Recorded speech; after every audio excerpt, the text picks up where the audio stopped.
Terima kasih. Assalamualaikum warahmatullahi wabarakatuh. Saya Ali dari katakini.com. Tadi kan ada 7 desa yang sudah tidak lagi dianggarkan dana desanya, Pak ya. Nah, yang ingin saya tanyakan, sekarang itu ada berapa desa yang anggarannya berkurang atau dikurangi? Dan itu penyebabnya apa? Nah, itu ada berapa? Dan kedua, ada enggak saat ini desa-desa yang sudah levelnya naik gitu, dan bagaimana penganggarannya terhadap desa-desa yang levelnya sudah naik, tidak lagi prasejahtera atau segala macam gitu, seperti itu.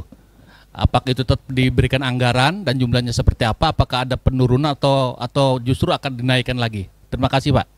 Assalamualaikum warahmatullahi wabarakatuh. Salam. Langsung satu-satu aja biar begini, berapa desa yang turun dana desanya, berapa desa yang naik, nanti datanya kita kirim. Jadi ada formula di Kemenkeu, itu memang ada ini dinamika yang cukup signifikan. Beberapa desa di Cirebon itu komplain ke saya, kenapa Pak Gus dana desa saya kok turun dan seterusnya. Nah, setelah kita cek dengan formula Kementerian Keuangan, karena memang jumlah kemiskinannya turun. Ada juga, jadi ada beberapa indikator yang digunakan oleh Kementerian Keuangan untuk membagi dana desa. Jumlah penduduk miskin, jumlah penduduk secara keseluruhan, jumlah warga miskin, luas wilayah, kemudian tiga hal itu kalau tidak salah ya. Nanti Pak Ivan tolong dikirim untuk 2023, karena memang ada yang naik, ada yang turun. Itu sudah pasti, tiap tahun selalu begitu. Kemudian yang terkait dengan apa tadi yang kedua? Oke, ya desa yang sudah naik. Jadi begini, hakikatnya dana desa ini seharusnya tidak akan pernah berhenti. Sama dengan ketika pemerintah bicara dana alokasi umum, dana alokasi khusus yang ditransfer dari APBN ke kabupaten kota se-Indonesia. Itu sampai kapanpun, bahkan kota besar pun dapat. Nah, tapi komposisinya yang pasti berbeda. Dan yang jelas peruntukannya juga harus berubah. Misalnya, awal-awal dana desa lahir hampir 80%, 90% dana untuk infrastruktur. Itu pasti, karena waktu itu semua bicara infrastruktur. Hari ini desa-desa mandiri sudah tidak banyak bicara infrastruktur, maka kita dalam SDGs desa sesuai dengan kebutuhan. Jadi bukan hanya sekedar bangun infrastruktur, tapi harus betul-betul sesuai dengan kebutuhan, sehingga perencanaan pembangunan untuk infrastruktur desa itu disesuaikan dengan permasalahan. Itulah yang kemudian selalu saya katakan, SDGs desa adalah sebuah model arah kebijakan pembangunan untuk mengajak kepada seluruh pemerintah desa, perangkat desa, warga desa, pegiat desa, merencanakan pembangunan menjawab masalah. Bukan merencanakan pembangunan berdasarkan keinginan. Ini yang terus kita gulirkan, alhamdulillah. Sekarang sudah mulai banyak bicara tentang permasalahan dulu baru merencanakan. Nah, kenapa sekarang mulai bisa bicara permasalahan? Karena data sudah mulai dimiliki. Apalagi desa-desa yang sudah 100% datanya itu sangat paham. Loh, kemiskinan di tempat saya ternyata tinggi. Nah, itu yang kemudian cukup signifikan menempatkan pemanfaatan dana desa. Nah, ke depan tentu kita tidak akan pernah selesai bicara tentang pengembangan SDM. Kita juga tidak akan pernah selesai bicara tentang ekonomi. Nah, karena dua hal inilah yang selalu menjadi orientasi pembangunan kita, maka sampai kapanpun dana desa tidak akan pernah berhenti dan justru harus semakin meningkat, termasuk ketika desa itu sudah mandiri. Karena apa? Fokus pembangunannya pasti beda. Bisa kita lihat di SDGs desa misalnya, bicara tentang mitigasi lingkungan, bencana dan lain-lain, masih kecil sekali prosentasenya. Tadi nanti dicermati lagi yang di tagging SDGs desa tadi. Itu sangat dimaklumi karena duit orientasinya memang untuk infrastruktur, untuk kemiskinan. Tapi nanti kalau kemiskinan sudah, infrastruktur sudah tinggal pemeliharaan, kemudian SDM-nya udah bagus-bagus karena sekolah semua, dana desa membackup itu, pasti bicara bagaimana mitigasi bencana, bagaimana tata kelola desa, bagaimana tata ruang desa, yang sekarang sudah kita mulai sih, desa kita ajak ngomong tata ruang, supaya skala mikro ini, skala mikro sudah bicara tata ruang, maka middle dan makronya pasti akan lebih mudah untuk melakukan tata ruang. Saya kira gitu, monggo.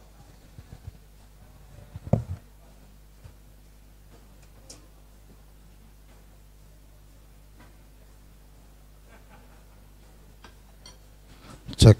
Terima kasih Gus. Menarik ini bicara tentang dana desa karena memang dana desa adanya dari 2015. Ada yang cukup mengganggu menurut saya adalah ketika tadi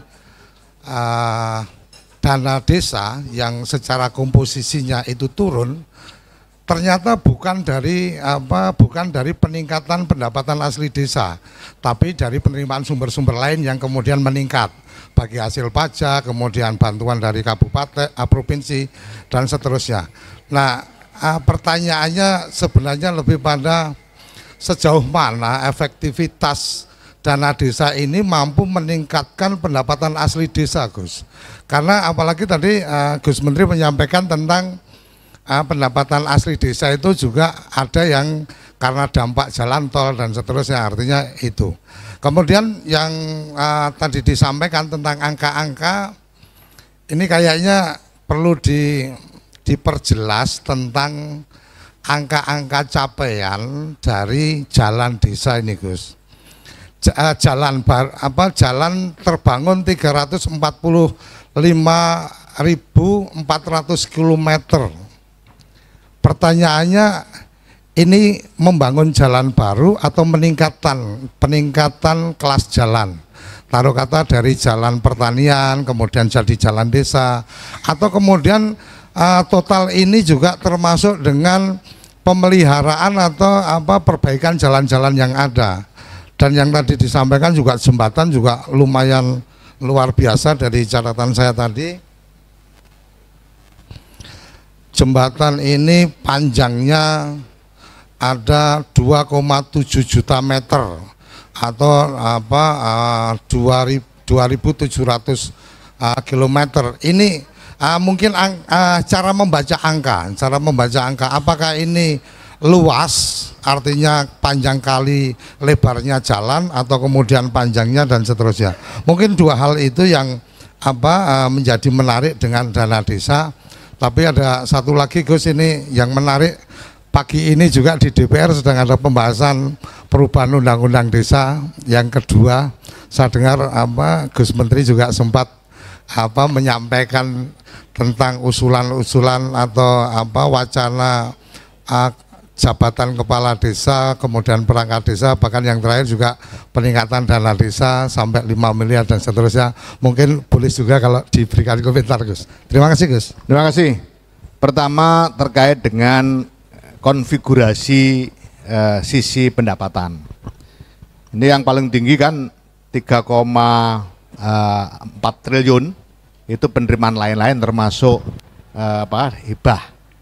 Jadi seperti yang saya jelaskan tadi, kenapa kemudian ini tinggi pada Silpa dan kemudian menurunkan persentase sedikit persentase dana desa dari 57% di 2022 menjadi 54,7% di 2023, yaitu akan resiko dari masuknya dana ini. Jadi persentase menurun bukan karena jumlahnya yang turun, tapi karena konfigurasi posisi angka itu yang otomatis akan menurunkan. Nah, kenapa kok tinggi di situ? Karena seperti saya sampaikan tadi, turunnya anggaran itu pada akhir tahun anggaran, sehingga kalau dimanfaatkan langsung dikhawatirkan akan banyak masalah karena waktunya mepet, akhirnya dimasukkan ke Silpa. Nah, ketika 2023 maka konfigurasi seperti itu, karena tinggi maka otomatis dana desa turun. Tapi harus diingat juga bahwa pendapatan asli desa juga memberi kontribusi cukup lumayan di dalam sisi pendapatan. Utamanya di sini adalah BUMDes. BUMDes ini kan mengalami sebuah proses yang cukup signifikan, mulai dari tidak berbadan hukum menjadi berbadan hukum. Ini baru terjadi di 2016.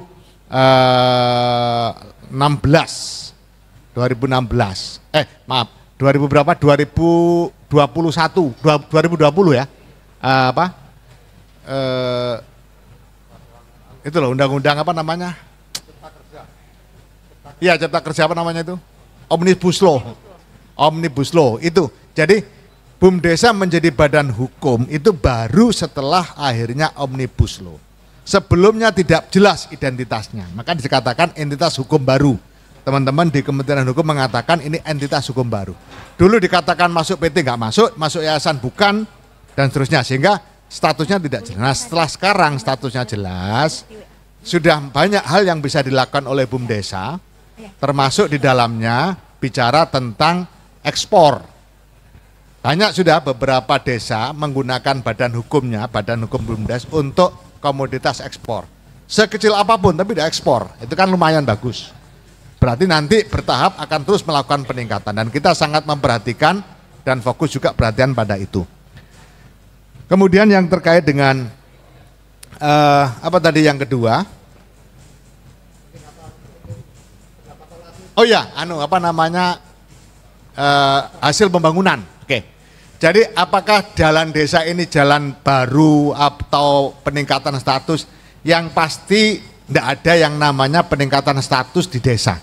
Kalau jalan di desa dengan menggunakan dana desa, ya itu di jalan desa. Cuma memang yang menyasar ke pertanian untuk memudahkan akses pengusungan hasil pertanian atau antar dusun, tetapi selalu bicara di internal desa. Nah, justru sekarang yang terus sedang kita galakkan adalah bagaimana menyelesaikan bangunan antar desa tanpa menunggu APBD.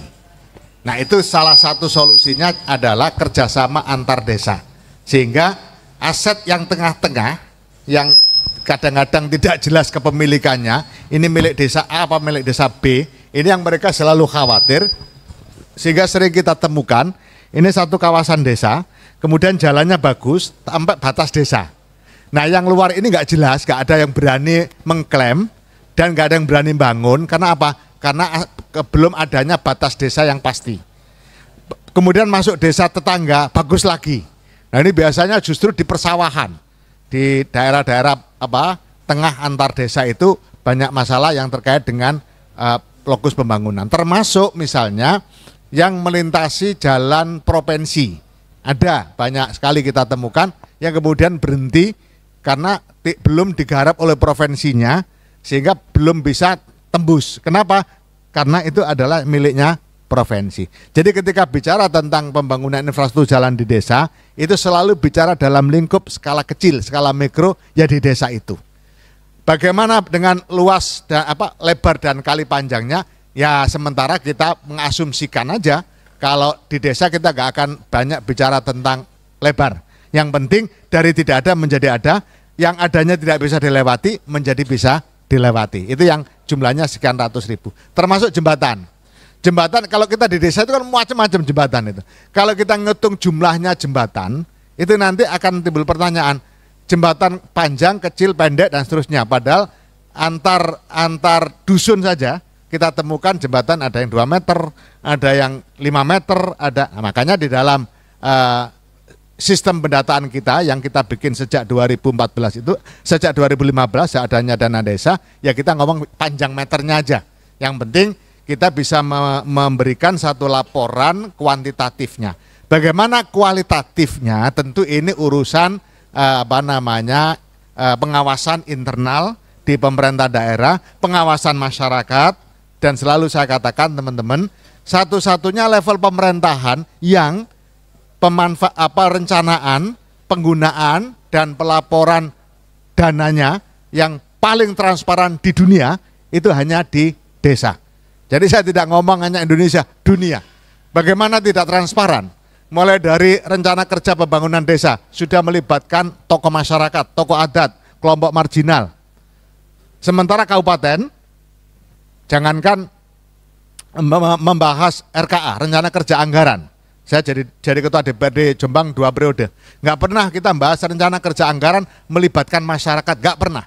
Hanya dibahas berdua, antara eksekutif dan legislatif. Apalagi kemudian bergerak ke APBD. APBD pun tidak pernah mengundang warga masyarakat di dalam memutuskan, dalam paripurna. Hanya dihadiri oleh DPRD dan eksekutif. Kalau ada Forkompimda yang kita undang. Baru kemudian kita sampaikan ke media. Kemudian ditanya, mana barangnya APBD, selalu bulet. Nah di desa tidak bisa. Bahkan di desa harus dipampang di tempat-tempat strategis. Sisi pendapatan berapa, dari mana saja, sisi belanja apa saja. Setidak-tidaknya itu yang kemudian memicu kepada masyarakat untuk berpartisipasi lebih. Dan inilah yang terus kita gulirkan kepada masyarakat. Misalnya, kepada pendamping. Kita selalu mengatakan kepada pendamping, tolong pendamping setiap APBD selesai, lakukan silaturahim dari rumah ke rumah, ke toko-toko, laporkan itu. Ini Bapak, Ibu, APBD kita yang sudah dibahas.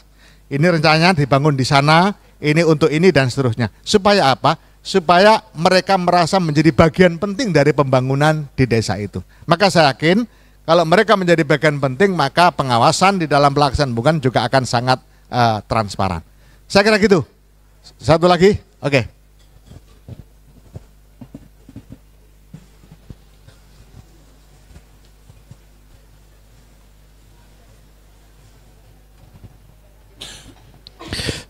Terima kasih.